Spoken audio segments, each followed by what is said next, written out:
নামাজকে আরবি ভাষায় সালাত বলে। ইহার আবিধানিক অর্থ কয়েক প্রকার, যথা সলউন হইতে উৎপন্ন হইলে উহার অর্থ হয় বাঁকা গাছকে আগুনের তাপ বা সেক দিয়া সোজা করা। নামাজকে সলাত এই জন্য বলা হইয়াছে যে মানুষের মধ্যে নফসে আম্বারার কারণে বক্রতা বর্তমান থাকে, অর্থাৎ নামাজের হুকুম করা হইয়াছে যাহাতে আল্লাহর বড়ত্ব ও প্রবল প্রতাপের উত্তাপে তাহার যাবতীয় বক্রতা দূর হইয়া যায়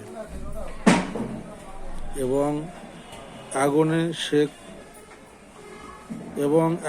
সেকা সোজা বাঁশের মতো সোজা হইয়া যায়।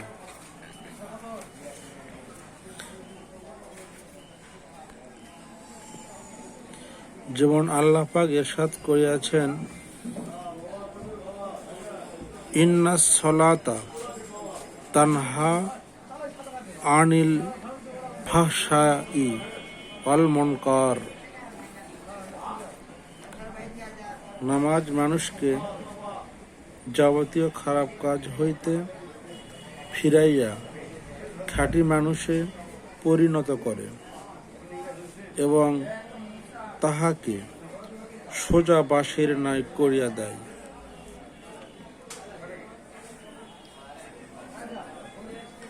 সেলাতুন শব্দ হইতে উৎপন্ন হইলে উহার অর্থ হইবে সম্পর্ক। এই অর্থে নামাজকে সলাত এই জন্য বলা হইয়াছে যে আল্লাহ ও তাহার বান্দাদের মধ্যে নামাজের দ্বারা বিশেষ এক সম্পর্কের সৃষ্টি হয়, যাহা অন্যান্য ইবাদত দ্বারা কখনো হাসিল হয় না। হাদিস শরীফে বর্ণিত আছে, হুজুর পাক সাল্লাল্লাহু আলাইহি ওয়াসাল্লাম ফরমাইয়াছেন, আসসালাতু মিরাজুন মুমিনিন, অর্থাৎ নামাজ মুমিনদের মিরাজ। যে ব্যক্তি আল্লাহর সাথে সম্পর্ক রাখার সম্বলকে না পছন্দ করে সে কখনো মুসলমান হইতে পারে না। আর এক হাদিসে আছে, আল ফারকু বাইনাল আবদি আল কুফরে তারফুস সালাত, অর্থাৎ নামাজি মুসলমান এবং কাফেরের মধ্যে পার্থক্য সৃষ্টি করে।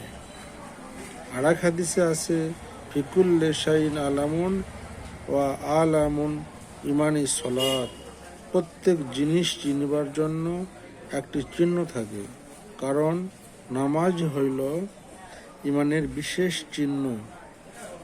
আলহামদুলিল্লাহ। ভিডিওটি সকলকে শেয়ার করে দিয়ে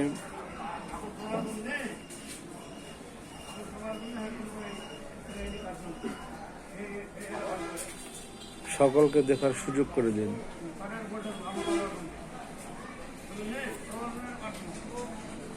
আলহামদুলিল্লাহ।